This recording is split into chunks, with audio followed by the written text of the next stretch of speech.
আলহামদুলিল্লাহ, এক বিশাল ভূমিধস বিজয় দেখলাম আমরা। ঢাকা ইউনিভার্সিটির ঐক্যবদ্ধ শিক্ষার্থী জোটের এক বিশাল ভূমিধস বিজয় দেখলাম। মিনিমাম পুরা প্যানেল জয়লাভ করছে। 28 জনের একটা প্যানেলের মধ্যে 23 জন জয়লাভ করছে। আলহামদুলিল্লাহ, ঢাকা ইউনিভার্সিটির শিক্ষার্থীরা কথা রাখছে। তারা কথা দিয়ে কথা রাখছে। তারা ঐক্যবদ্ধ শিক্ষার্থী জোটের উপর আস্থা রাখছে। ঐক্যবদ্ধ শিক্ষার্থী জোট যে ইশতেহার দিছে, সেই ইশতেহারের উপর ঢাকা ইউনিভার্সিটির ভাই বোনেরা আস্থা রাখছে। উৎসাহ উদ্দীপনার মধ্যে দিয়ে তারা ভোট দান করছে। এই প্রবাস থেকে তাদেরকে ধন্যবাদ জানাতে চাই, শুভেচ্ছা জানাতে চাই। আমরা আজকে বলতে চাই ইসলামী ছাত্র শিবিরকে, যে আশা, যে আকাঙ্ক্ষা নিয়ে ঢাকা ইউনিভার্সিটির শিক্ষার্থীরা আপনাদেরকে ভোট দিয়ে, ম্যান্ডেট দিয়ে আপনাদেরকে সেই ক্ষমতায় বসাইছে, এবার ক্ষমতা পাইছেন ভাই। এবার আপনাদের নৈপুণ্যতা দেখান।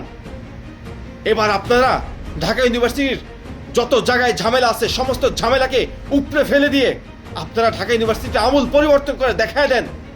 আপনারা ছাড়া আর কোনো বিকল্প নাই। আপনাদের জন্য শুভকামনা রইল। আগামী 1 বছর আপনাদের কাছে পুরা সময় আছে। বাংলাদেশের ঢাকা ইউনিভার্সিটিকে পরিবর্তন করে দেখায় দেন।